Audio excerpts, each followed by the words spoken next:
Почитувани представници на електронските и на пишаните медиуми, сакам да ви соопштам една вест. Имено по моje максимално 7-месечно настојување да ги ускладиме односите, интересите, да ги ускладиме програмите. Имав целосно респект кон политичките програми на сите политички партии и на независните советници во општина Карпуш. 7 месеца се обидувам да сето тоа го склопиме во еден заеднички продукт, а тоа што значи подобар сервис кон граѓаните на општина Карпуш. За жал, и покрај моите 62 години, и покрај моето огромно искуство и животно, и политичко, не успеав да најдеме заеднички јазик, особено со ВМРО ДПМН. Напротив, се соочуваме со обструкции, со подметнувања. Напротив, се соочуваме со омаловажувања, се соочуваме со навреди. Од тие причини по 99 месеци коалиција со ВМРО ДПМН морам да соопштам дека повеќе таа коалиција не може да обстои овде во општина Карпуш, затоа што јас како градоначелник со моите години и со моето искуство и со мојот карактер не можам да дозволам повеќе некој да се поигрува и со мене, и со Советот на општина Карпуш, но и со интересите на граѓаните на општина Карпуш, во кои што влегуваат и обични граѓани, и стопанственици, и богати, и сиромашни, и од различни етнички заедници. Затоа Карпуш и јас мораме да им се спротиставиме на обструкциите, мораме да им се спротиставиме на командите од еден центар, мораме да му се спротиставиме на шпицен градоначалникот. Ова општина и овој народ се избрал свој градоначалник кој што треба да ги штити нивните интереси. Мораме да се спротиставиме на обидите за рекет и обидите за закани врз стопанственици од нашата општина.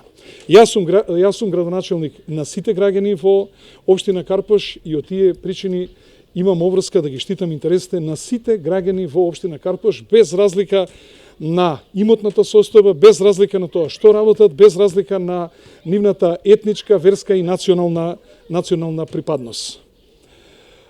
Сметам дека за изживување господинот Мицковски треба да побара некој помлад од мене и со поинаков карактер и помалку години сепак зад себе.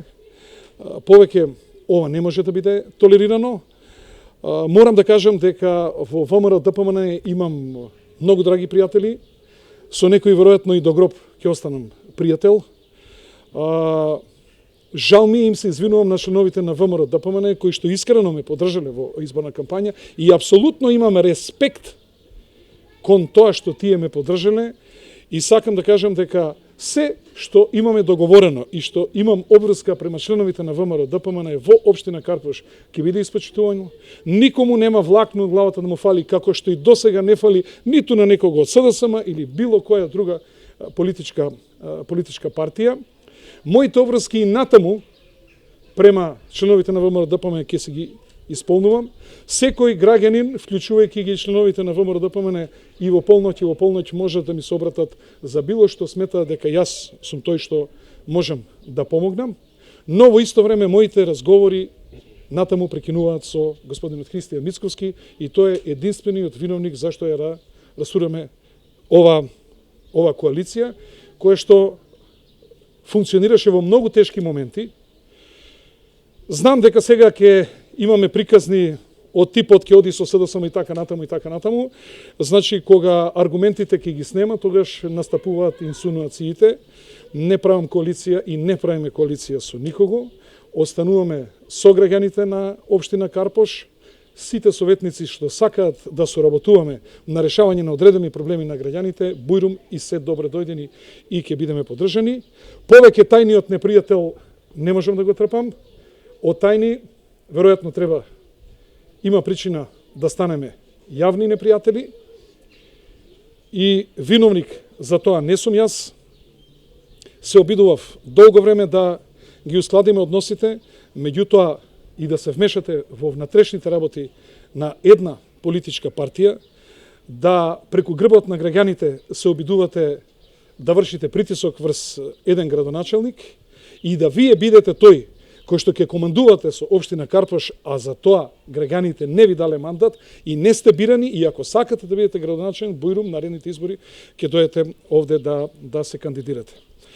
Јас и Гром остануваме и натаму опозиционери, значи ќе продолжиме да действуваме опозиционо и ќе продолжиме да делуваме во интерес на граѓаните не само на општина Карпош, туку и во цела Република Македонија. Повелете прашање. Споменавте зборови како рекет и изживување. Може малку повеќе детали за што станува збор? Имам поплаки дека за работи кои што ние како локална самоуправа сме должни да ги работиме, дека, значи, имам поплаки и има индиции дека некој се обидува луѓето и да ги рекетира, и да дури закани кон одредени сопоставеници така натаму, кога еден ден ќе дошле на власт дека тие ќе биле затворени и така натаму и така натаму. Срамота е за некого што уште не дошол на власт да се заканува. Јас дадов вистински пример овде во општина Карпош и покрај сето зло што ми беше направено, никому влакно од косата не му фали. Сметам дека со тие реваншизми треба да престанеме. Сметам дека обвинителството, судството, правосудните органи треба да ги оставиме на страна да се работа својата работа и сметам дека единствен политички програм и понуда кон граѓаните дека тоа некого ќе го апсите, тоа треба да го тргнеме на страна и да покажеме што знаеме и што мислиме за овој народ да правиме во наредниот временски период, кога на 1000 километри од овде имаме војна и кога директорот или председателот на космичките сили на Русија прети со испраќање на сармати, односно, како што тој вели, сарматот за него нема потреба од дозволи за прелет. Што значи дека сметам дека многу побитни работи имаме отколку да се пресметуваме меѓу себе. Јас таков нема да бидам, нема да има пресметка меѓу мене, никого нема да навредувам. И знам што натаму ќе се случува. Сите тоа знаете, дека сум од подржикоњ, дека имам 80 и кусур стана и така натаму, дека сум коштаплер, дека сум криминалец. Еве тоа и јас го кажувам, значи од тука натаму нека продолжат со навредите и со се што мислат. Јас немам намера никого повеќе да навредувам. И тоа можевте да го видите во реториката и на мојата изборна кампања, тоа го спроведувам на дело, сакам да се зближиме. Овие овде 300 кусур вработени работат во интересите на граѓаните. На секој лист има најмалку 20 или 3 службеници подпишани. Да не ги малтретираме, да не ги потресуваме нивните семејства, затоа што тие луѓе, овој народ го обслужуваат овие луѓе овде сместени во овие бараки. Добро, како очекувате понатамошна соработка во Советот? Очекувате ли обструкции после ова? Билете 7 месеци, имате недоразбирање, се обидувате да ги приближите ставовите, што потоа? Не очекувате дека дополнителни обструкции ќе има во Советот? Па народот ќе види како некој ќе води државата. Уште не дојден на власт, како ја води државата. Еве ти власт имаш во општина Карпош. Што сега Стефчеви смета? Заев ве апсел, ви менјал име, ви продавал држава, што ви продаде Стефче, за да не соработувате со него. Значи, обструкцијата и блокадите стануваат начин и форма за политичко делување. Што имаме проблем ние да избереме амбасадори да прати оваа држава? Што имаме проблем да избереме уставни судии? И Стефчеви ги прави истите проблеми како Зоран Заев и како СДСМ. Само покажуваат дека начинот на функционирање и начинот на политичкиот ментален склоп е обструкција. Ја, напротив, со овие мои години не дојдов воопште на Карпош, инаку јас сум поблиску до крајот на животот отколку до средината. И немам никаква причина да не бидам кооперативен, да не разговарам со секоја политичка партија, секој граѓанин што има потреба, ова врата е за сите отворени, никого не сум вратил. Се што можеме да направиме во интерес на граѓаните на општина Карпош да го направиме. Никогаш Во општина Карпош не се објавувале што е платено, колку приходи има. Никогаш во општина Карпош секој урбанистички план не е гледан по 2-3 пати пред советниците. Советниците да си кажат варијантата што сметат дека ќе биде најдобра за граѓаните, за нив, за јавноста и така натаму и така натаму. Јас повеќе од таков начин на транспарентно однесување и респект према советничките групи, искрено и покрај моето трпение, мојата желба, мојата, како да кажем, вештина за менаџирање со кризни состојби, навистина очигледно дека не успева.